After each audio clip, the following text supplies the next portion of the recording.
Welcome to our channel civil engineer Mani. இன்றைக்கி நம்ம இந்த வீடியோவில் எதை பற்றி பார்க்க போகிறோம்னா, ஒரு ஸ்கொயர் ஃபீட்டுக்கு பிளாஸ்டரிங் பண்ண எவ்வளோ லேபர் அண்ட் மெட்டீரியல் ரேட் எவ்வளோ ஆகும் அது தனித்தனியாக பார்க்க போகிறோம். லேபருக்கு எவ்வளோ ரேட்டு, மெட்டீரியல் எவ்வளோ ரேட்டு, எப்படி ஃபிக்ஸ் பண்ணுறாங்க, அதுக்கான கேல்குலேஷன், அதை பற்றி தான் பார்க்க போகிறோம். ஃபஸ்ட்டு நம்மளுக்கு குவான்டிட்டி ஆஃப் மெட்டீரியல், எவ்வளோ குவான்டிட்டி ஆஃப் மெட்டீரியல் நம்மளுக்கு தேவைப்படும் அதை நம்ம ஃபஸ்ட்டு டெரைவ் கண்டுபிடிக்கணும். அதுக்கு ஃபஸ்ட்டு நம்ம ஏரியா எவ்வளோ எடுத்துருக்கோன்னா 10 feet height, 10 feet length, multiply பண்ணிங்கன்னா 100 square feet. Cement sand ratio, mixing ratio, அந்த கலர் மிக்ஸ் பண்ணுற ரேஷியோ பார்த்தீங்கன்னா 1:6. திக்னஸ் ஆஃப் பிளாஸ்டரிங் வந்து 12 mm. இப்போ நெக்ஸ்ட்டு நம்மளுக்கு volume of water. Volume of water மொத்தம் area into thickness of water எவ்வளோ, plastering வந்து எம்எம்மில் இருக்குது, அதை வந்து ஃபீட்டில் மாற்றிக்கிறேன். ஏன்னா இங்கே 100 ஸ்கொயர் ஃபீட் இது ஃபீட்டில் இருக்குது, இதுவும் ஃபீட்டில் கன்வெர்ட் பண்ணால் நம்மளுக்கு 3.9 CFT கிடைக்கும். இப்போ consider 20% of for filling the depression of frogs, joints and wastages. 20% இப்போ நம்ம எக்ஸ்ட்ரா இதில் ஆட் பண்ணிக்கிறோம் 3.9 CFTயில். எதுக்காகனா வேஸ்டேஜ் ஆகும் கொஞ்சம்.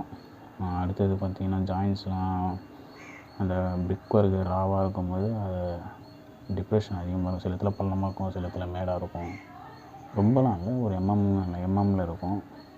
அதெல்லாம் ஃபில் பண்ணுறதுக்கு கொஞ்சம் எக்ஸ்ட்ரா மாட்டு தேவைப்படும். அதுக்காக 20% ஆட் பண்ணிக்கிறோம்.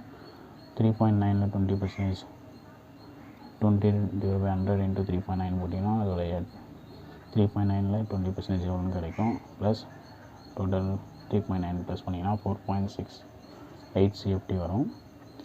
நெக்ஸ்ட்டு பார்த்தீங்கன்னா கன்சிடர் 33% ஃபார் ட்ரை வால்யூம். இது நம்ம வெட் வால்யூம் தான் கண்டுபிடிச்சிருக்கோம். ட்ரை வால்யூம்னா இப்போ நம்ம இந்த சாண்ட் இருக்கு இல்லையா, ரிவர் சாண்டோட இல்லை எம் சாண்டோட தண்ணி நம்ம ஆட் பண்ணும்போது அதோடைய டென்சிட்டி அதிகமாக காட்டும். ஆனால் ஆக்சுவலாக நம்ம போட்டது வந்து நம்ம கரெக்டாக போட்டிருக்கோம். மாய்ஸ்டர் கண்டென்ட் அதில் இருக்கிறதுனால அதிகமாக காட்டும். நம்ம இப்போ ஒரு பாண்டு போட்டோன்னா, இப்போ தண்ணி ஈரப்பதம் இருந்ததுன்னா அது 1.5 பாண்டாக காட்டும். அந்த மாதிரி எக்ஸ்ட்ரா காட்டுறதுனால நம்மளுக்கு நம்ம ஒரு பாண்டு தான் போட்டிருப்போம். ஆனால் அது 1.5, ஆனால் அதில் ஒரு அரை பாண்டு இது தான் இருக்கும் எம்சாண்ட், மீதி இல்லை ஒரு 3/4 பாண்டு எம்சாண்ட் தான் இருக்கும், மீதி வந்து தண்ணியாக இருக்கும். அதை நம்ம அதை ஸ்டேபிள் பண்ணுறதுக்கு நம்ம எக்ஸ்ட்ரா ஆட் பண்ணுவோம் எம்சாண்ட். அதுக்காக தான் இப்போ நம்ம 33% ட்ரை வால்யூம் கண்டுபிடிக்க 4.68 அதோட 33% போட்டிங்கன்னா 6.22 CFT கிடைக்கும். இப்போ வால்யூம் ஆஃப் ட்ரை வாட்டர் பார்த்திங்கன்னா 6.22 CFT. இப்போ அதில் சிமெண்ட் எவ்வளோ தேவைப்படும் கண்டுபிடிக்க 1/, மொத்த ரேஷியோ வந்து 1:6 நம்ம வாட்டர் மிக்ஸ் பண்ணுற ரேஷியோ. 1/, டோட்டல் அந்த ரேஷியோ சம் பண்ணிங்கன்னா 7. 1:6 இருக்கு இல்லையா, 1 + 6 7, அதான் இங்கே 7 போட்டிருக்கேன். Into total volume of water தேவைப்பட வேண்டியது 6.22 இன்ட்டு இது வந்து டென்சிட்டி ஆஃப் சிமெண்ட். இதை மல்டிப்ளை பண்ணிங்கன்னா நம்மளுக்கு வெயிட் கிலோவில் கிடைக்கும். அதுக்காக மல்டிப்ளை பண்ணியிருக்கேன். இப்போ இது 6.22 வந்து CFTயில் இருக்குது, இது மீட்டர் க்யூபில் இருக்குது, 1440 kg/m³ இருக்குது. நம்மளுக்கு ஃபீட்டில் கிடைக்கணும். ஸோ அதுக்காக என்ன பண்ணியிருக்கேன்னா, இந்த CFT வந்து மீட்டர் க்யூபாக கன்வெர்ட் பண்ணிட்டேன். மீட்டர் க்யூபாக கன்வெர்ட் பண்ணோன்னா 0.176 இன்ட்டு இப்போ இதை மறுபடியும் பண்ணிங்கன்னா கரெக்டாக வரும். இதுவும் மீட்டர் க்யூப், இதுவும் மீட்டர் க்யூப். என்ன சொல்ல வரேன்னா, இப்போ 0.176 இது மீட்டர் க்யூபில் கன்வெர்ட் பண்ணிட்டேன்னா, இப்போ இதோட யூனிட் என்ன, density of cement unit kg/m³. இந்த மீட்டர் க்யூப் கேன்சல் ஆகிடும், கேஜில் வரும். இப்போ நம்ம வேல்யூ வந்து கேஜஸில் கிடைக்கும். 36.2 kgs டிவைட் பை 50 போட்டிங்கன்னா நம்மளுக்கு ஒரு பேக்கோட வெயிட் வந்து 50 kgs.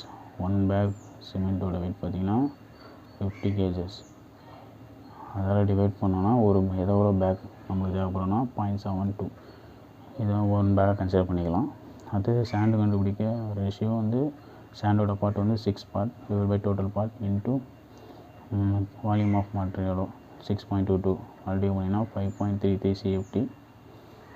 அடுத்தது இப்போ நான் சொன்னேன் இல்லையா, இப்போ ஃபார் பக்லிங் of sand we do increase 8% of sand. 8% of sand வந்து இப்போ பக்லிங் ஏற்படும். நான் சொன்னேன் இல்லையா ஏற்கனவே, மாய்ஸ்டர் இருக்கும்போது பக்லிங் ஆஃப் சாண்ட் வந்து இன்க்ரீஸ் ஆகும். ஸோ அதுக்காக நம்ம 8% ஆட் பண்ணிக்கிறோம். மாய்ஸ்டர் இருக்கும்போது அது அதிகமாக காட்டும். நம்ம கணக்கு எடுக்கும்போது அளவு சாண்டோ இல்லை ரிவர் சாண்டோ எது யூஸ் பண்ணுறோமோ நம்ம அளவு எடுக்கும்போது அது அதிகமாக ஒரு பாண்டு போடுறோன்னா அது ஒரு பாண்டு இருக்காது, கம்மியாக தான் இருக்கும். 3/4 பாண்டு அந்த மாதிரி தான் சாண்ட் இருக்கும், மீதி ஈரப்பதம் இருக்கும். அதுக்காக நம்ம ஆட் பண்ணிக்கிறோம் 8% எக்ஸ்ட்ரா. இப்போ 5.33 8/100 × 5.33 போட்டிங்கன்னா நம்மளுக்கு 5.7 CFT வருது. ரவுண்டாக 6 CFT எடுத்துக்கிறோம். நெக்ஸ்ட்டு பார்த்தீங்கன்னா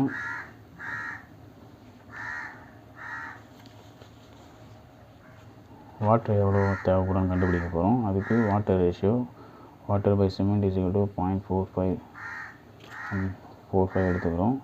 வாட்ரு இன்ட்டு சிமெண்ட்டோட கேஜிஸில் இருக்கு இல்லையா 36.2 மல்டிப்ளை பண்ணிங்கன்னா நம்மளுக்கு மொத்தம் எவ்வளோ லிட்டர் தேவைப்படும்னா 16.29 லிட்டர்ஸ் தேவைப்படும். இப்போ 100 ஸ்கொயர் ஃபீட் ஏரியாவுக்கு நம்மளுக்கு எவ்வளோ மெட்டீரியல் தேவைப்படுதுன்னா சிமெண்ட் ஒரு பேகு, சாண்டு 6 CFT, வாட்டர் வந்து 16.29 லிட்டர்ஸ். இப்போ நம்ம எவ்வளோ மெட்டீரியல்லாம் தேவைப்படும்னு கண்டுபிடிச்சாச்சு. நெக்ஸ்ட்டு நம்ம அதை அப்ளை பண்ண வேண்டியதான். நெக்ஸ்ட்டு ஸ்டெப் என்னென்னா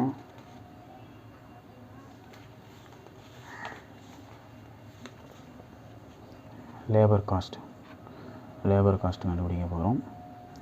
அதுக்கு பார்த்திங்கன்னா முக்கியமான ஒன்று ஐஎஸ் இங்கே இருக்கு பாருங்கள், ஐஎஸ் 727 Part 1 1974.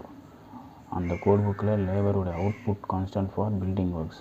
ஒரு பில்டிங் ஒர்க்கில் நம்ம என்னென்னலாம் ஒர்க் பண்ணுறோமோ அது எவ்வளோ லேபர் ஆகுன்றது தான் அந்த கோட் புக்கில் உங்களுக்கு. ஃபஸ்ட்டு மேஷன், ஒரு மேஷன், எம்சினா பெரிய ஆள், ஒரு பெரிய ஆள், எஃப்சினா சித்தாள், ஒரு சித்தாள். அதாவது அந்த 10x 10 சைஸ் உள்ள வாழை நம்ம பிளாஸ்டிக் மூலம் தேவைப்படுற லேபர் இவங்க தான். இப்போ கொத்தனாருக்கு பார்த்திங்கன்னா 1100 ஒரு நாளைக்கு சம்பளம். இப்போ சென்னையில் கரண்ட்டாக போயிட்டுருக்கு. 2021 22 அதே தான் இருக்கும், அதிகமாகவே தவிர கம்மியாகாது. அடுத்தது பார்த்திங்கன்னா பெரிய ஆளுக்கு 900 சித்த ஆளுக்கு 800. இந்த மொத்தமாக இதை ஆட் பண்ணிங்கன்னா 2800 வருது. இதில் 10% கான்ட்ராக்டரோட ப்ராஃபிட் வைக்கணும். அதாவது நம்மளுக்கு ப்ராஃபிட் இதில் வைக்கணும். கட்டி கொடுக்குறாங்க இல்லையா, இன்ஜினியரோ இல்லை கொத்தனாரோ யாராக இருந்தாலும் அவங்களுக்கு ஒரு ப்ராஃபிட் வரும். அந்த ப்ராஃபிட்டு எப்படின்னா 10% வைக்கிறோம். மொத்த வேல்யூவில் வந்து 10/100 × 2800 போட்டிங்கன்னா வர ப்ராஃபிட் வந்து 250 ரூபா, அதாவது 280. இதோட ப்ளஸ் பண்ணிங்கன்னா டோட்டலாக இப்போ நம்மளுக்கு வந்த காஸ்ட்டு பார்த்திங்கன்னா 3080. இப்போ இது வந்து 10x 10, அதாவது 100 ஸ்கொயர் ஃபீட்டுக்கு இவ்வளோ காஸ்ட் ஆகும். இப்போ ஒரு ஸ்கொயர் ஃபீட்டுக்கு லேபர் காஸ்ட் ரேட் பார்த்திங்கன்னா இந்த வந்த வேல்யூவை 100/100 போட்டிங்கன்னா 13.8 வரும். இதை நம்ம 30 எடுத்திருக்கோம், அதாவது 30 ரூபா. ஒரு ஸ்கொயர் ஃபீட்டுன்னு லேபர் காஸ்ட்டு பார்த்திங்கன்னா 30 ரூபா. இப்போ நெக்ஸ்ட்டு நம்ம இப்போ வெறும் லேபர் மட்டும் பார்த்தோம். அடுத்தது லேபர் ப்ளஸ் மெட்டீரியலோட கான்ட்ராக்ட் எடுத்தோன்னா அதுக்கு எவ்வளோ ஸ்கொயர் ஃபீட் ஆகும், ஒரு ஸ்கொயர் ஃபீட்டுக்கு எவ்வளோ ரேட் ஆகும் அதை பார்க்கலாம். அதுக்கு பார்த்திங்கன்னா ஃபஸ்ட்டு லேபரை மொத்தம் நம்ம காஸ்ட் எவ்வளோ ஆச்சு 2800. இப்போ மெட்டீரியல் அதுக்கு தேவையான மெட்டீரியல் நம்ம ஏற்கனவே பார்த்தோம். குவான்டிட்டி ஆஃப் மெட்டீரியல் கண்டுபிடிச்சோம் ஃபஸ்ட்டு பார்ட்டில். அதில் சிமெண்ட்டு ஒரு பேகு இப்போ நல்ல ஒரு சிமெண்ட்டுனா 550 ரூபா, சரிங்களா. அப்புறம் சாண்டு, எம் சாண்டு தான். எம் சாண்டு ரேட்டு இப்போ 80 ரூபா போகுது ஒரு CFT. நம்மளுக்கு மொத்தம் 6 CFT தேவைப்படுது. இன்ட்டு 80 போட்டிங்கன்னா 480 ருபீஸ். அடுத்தது ஸ்கஃபோல்டிங், அதாவது 7 அடி மட்டத்துக்கு மேலே பார்த்திங்கன்னா சாரம் போடுவாங்க. சாரம் போட தான் பூச முடியும். அது அம்சமாக ஒரு 300 ருபீஸ் எடுத்துக்கிறேன். ஏன்னா அது கட்டை, சாரக்கொம்பு, சாரக்கயிறு, பலகை இதெல்லாம் தேவைப்படும். அதெல்லாம் அம்சமாக அது 300. மொத்தத்தையும் ஆட் பண்ணிங்கன்னா 4130 வரும். இப்போ அதில் 10% கான்ட்ராக்டர் ப்ராஃபிட் வைக்கணும். வச்சிங்கன்னா நம்மளுக்கு வர வேல்யூ பார்த்திங்கன்னா 4543 வருது. இதாவது இது 100 ஸ்கொயர் ஃபீட்டுக்கு. இப்போ ஒரு ஸ்கொயர் ஃபீட்டுக்கு வேணும்னா டிவைட் பை 100 போட்டிங்கன்னா ஒரு ஸ்கொயர் ஃபீட்டுக்கு 45.43 வருது. அப்போ நான் ரவுண்ட் அப் பண்ணி 45 rupees per ஸ்கொயர் ஃபீட்னு எடுத்துருக்கேன். அப்போது லேபர் ப்ளஸ் மெட்டீரியல் அந்த பூசு வேலைக்கு பார்த்திங்கன்னா 45 ரூபா வருது. இப்போ நம்மளுக்கு லேபரில் பார்த்திங்கன்னா 30 ரூபா ஒரு ஸ்கொயர் ஃபீட்டு. இல்லை லேபர் ப்ளஸ் மெட்டீரியல் பண்ணுறீங்கன்னா 45 ரூபா per ஸ்கொயர் ஃபீட். இப்படி தான் நம்ம ரேட்லாம் ஃபிக்ஸ் பண்ணணும். தொடர்ந்து நம்ம பிரிக் ஒர்க் பண்ணுறதுக்கு எவ்வளோ ரேட்டு, பிரிக் ஒர்க் பண்ண எவ்வளோ ரேட்டுன்னு அதையும் நெக்ஸ்ட் வீடியோவில் பார்ப்போம். தொடர்ந்து நம்ம வீடியோ பாருங்கள். இவ்வளோ நேரம் இந்த வீடியோ பார்த்த உங்களுக்கு ரொம்ப நன்றி. மறக்காமல் நம்ம சேனலை லைக் பண்ணுங்கள், ஷேர் பண்ணுங்கள், சப்ஸ்கிரைப் பண்ணுங்கள், உங்கள் ஃப்ரெண்ட்ஸுக்கெல்லாம் ஷேர் பண்ணுங்கள். தொடர்ந்து நம்மளுக்கு சப்போர்ட் பண்ணுங்கள். நம்ம சிவில் இன்ஜினியர் சேனலை லைக் பண்ணுங்கள். தேங்க்யூ ஃபார் வாட்சிங்.